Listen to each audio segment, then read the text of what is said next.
trying to make the fight to slow climate change more inclusive. Earlier this week, ABC's Linsey Davis spoke to author Leah Thomas in New York about how to protect people plus the planet.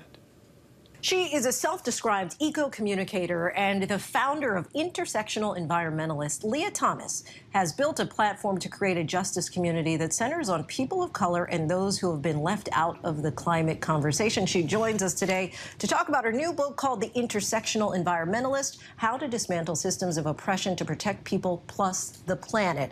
Leah, welcome to the show.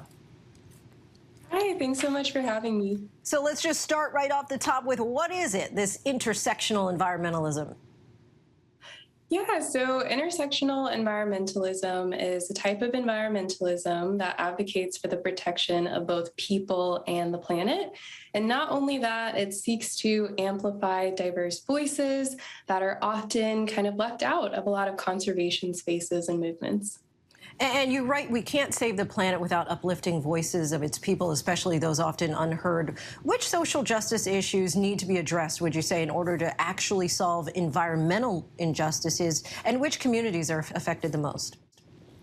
There's so many. And when I was studying environmental science and looking at the data, I saw that the same communities were continuously being impacted by social and environmental injustices. So, for example, around 70% of African Americans in the United States live in a county that's in violation of federal air quality standards. And even things like tree cover and the presence of trees in communities across the United States is closely linked to race and income. So whether we're talking about clean air, clean water, access to trees and a healthy environment, unfortunately, the same communities are disproportionately negatively experiencing poor environmental outcomes. And do you think that there's adequate enforcement of laws and regulations that are already in place which aim at eliminating the discrimination in communities that are disproportionately affected? I would say there's been some incredible efforts. The environmental justice movement started in the 80s. However, a lot of the policies that we see are really siloed. So we have things that are addressing economic inequality and racial inequality and also environmental issues. And I think to be able to help the people that are being impacted the most, those vulnerable communities, we need more comprehensive policy that incorporates issues of race, issues of income, and issues of the environment at the same time. And you recently shared this post showing your solidarity with Ukraine. In a part of the post, you write, "We did not wake up in a different world today. We woke up in the same world that continues to place profit over planet, destruction over humanity, and violence over empathy and compassion." How is the war in Ukraine an example of profit over planet? I would say, so when you're looking at oil and gas, specifically in Russia and Ukraine, you see a lot of exploitation of the planet with the oil industry, specifically in Russia.